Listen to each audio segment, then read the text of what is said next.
Hello and welcome to my first ever YouTube video. Please expect out of focus camera work, strange angles, inconsistent sound and absolutely no professionalism.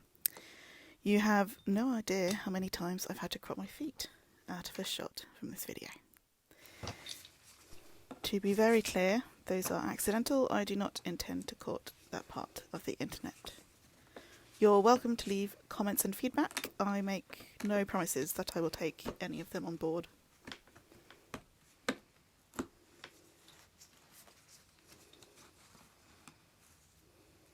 This is a Victorian slipper or nursing chair. It's been reupholstered a number of times. I think probably the last time was a few decades ago. You can see here I am slowly stripping it of the old tacks and the fabric and removing most of the padding. The person this was commissioned for wanted the springs removing and the chair converted into a foam base. So here I am cutting the springs out.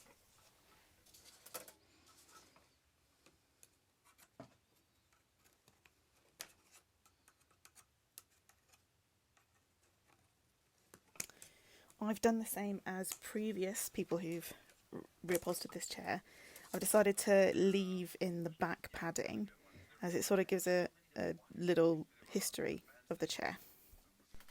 It looks like everyone who's reupholstered this chair has left in little bits of fabric or padding from previous upholsteries, so I am keeping all that bit intact, but pretty much everything else is getting replaced. I thought I'd show you a lot of the tack removal sped up so you can get an idea of just how tedious this job was. You'll notice I'm wearing latex gloves for a good chunk of this reupholstering.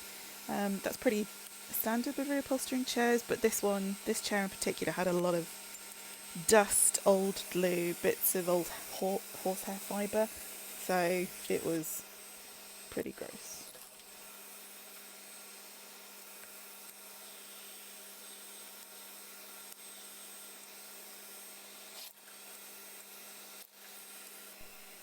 You can see the old frame is in a little bit of a state from all of the upholstery tacks it's had over the years.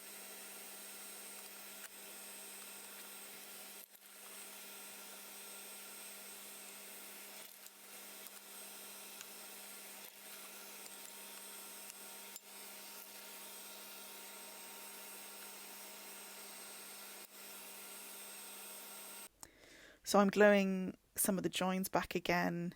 I'm reinforcing some of the bits where a lot of tacks have gone into and there's just a lot of holes.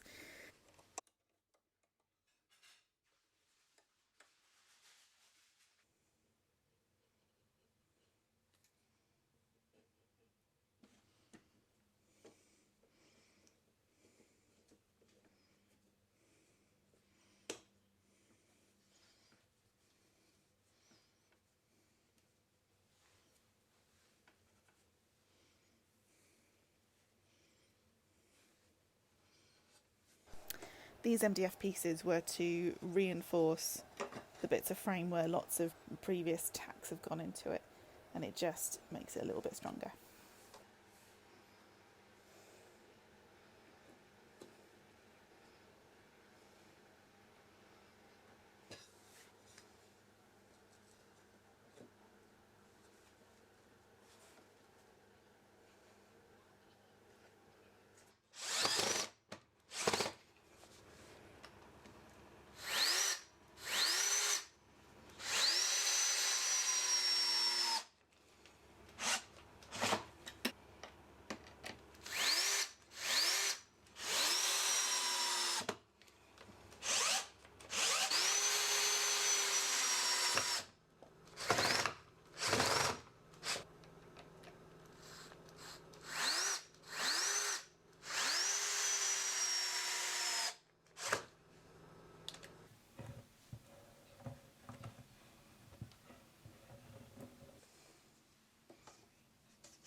The next stage was to put in a lot of wood filler into the various gaps and holes left from previous reupholstering. There's no video of it, but I did sand back all the filler. I just forgot to film that bit, I guess.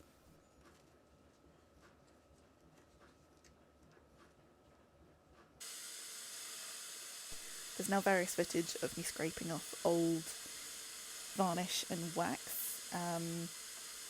I just find those videos quite satisfying to watch, so thought maybe you might as well. So enjoy this for a couple of minutes.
You can see here that some of the old wood carving work has been damaged or has come off altogether.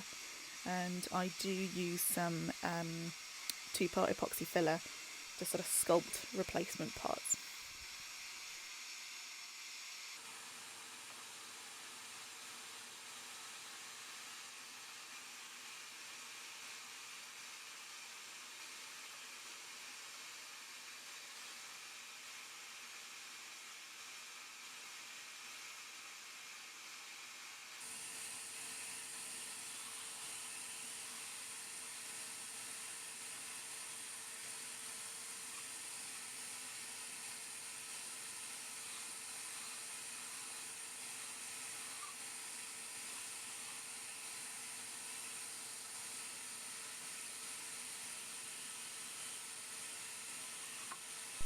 I can only apologise for how creepy that Henry Hoover is in the back there.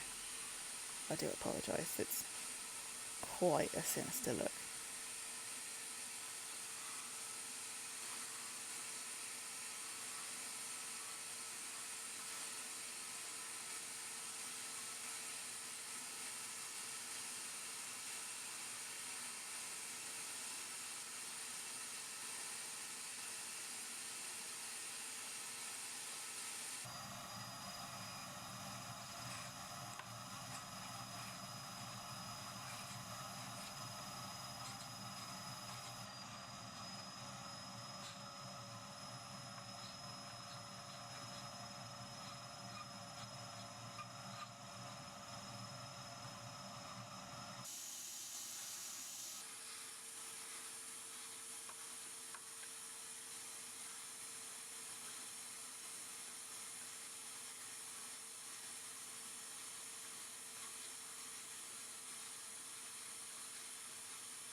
After going over it with a scraper, I've now going in with some 120 grade sandpaper to take off more of that varnish.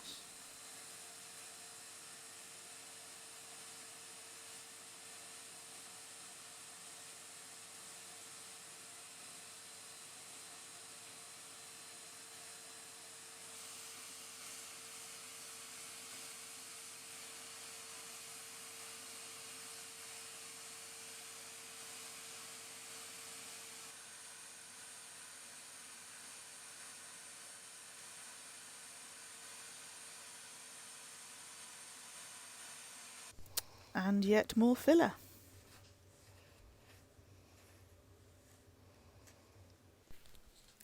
And some slightly blurry video of me sculpting the little replacement bit of sculpted wood. To get off those final little bits of varnish, I went in with some nitro moors and some fine wire wool, and that kind of gets into all the little nooks and crannies and scrapes out those last little bits. And after I've gone in with some nitro moors, I go in with some white spirit to take off the remaining bits of nitro moors, and it also helps clean up that wood as well.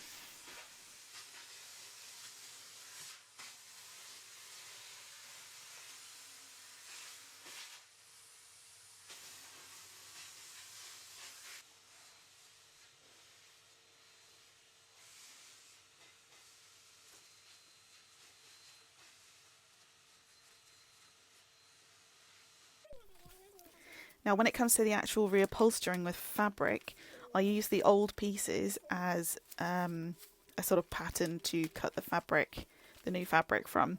And I managed to lose my pattern making paper, so I'm just using some brown craft paper from Christmas, actually, and using that to create a general pattern.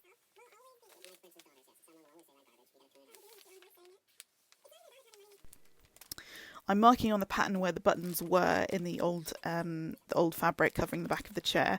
The buttons won't have identical placement, but it does act as a good guide for where the buttons should vaguely be placed on the new piece of fabric. When it comes to the actual reupholstering, the fabric isn't going to fit the exact same way it did with the previous chair, because the previous chair, it was stuffed a different way. It was had springs in it, and now it has foam in it, so it's not going to be exactly the same, but it gives a good basis from which to work on.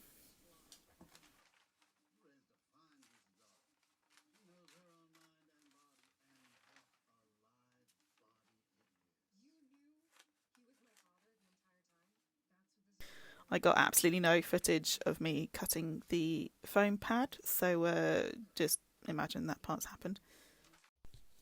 Using a webbing stretcher and my favourite staple gun, I then, instead of having the spring bases, it's now got this webbing instead that it didn't have in its previous life. And this creates a sort of strong base on which the foam can sit on top.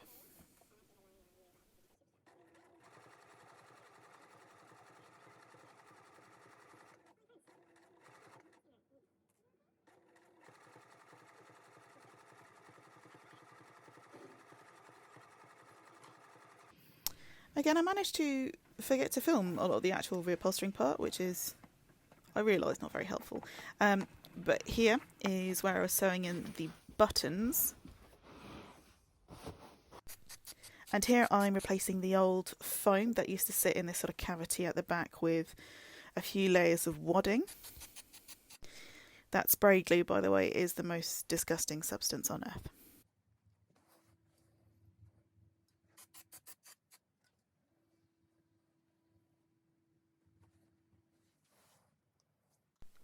And here I'm using the tack gun to tack in the back panel. And here it is, one reupholstered Victorian slipper chair. Really happy with how it came out, and the client this was made for is also delighted.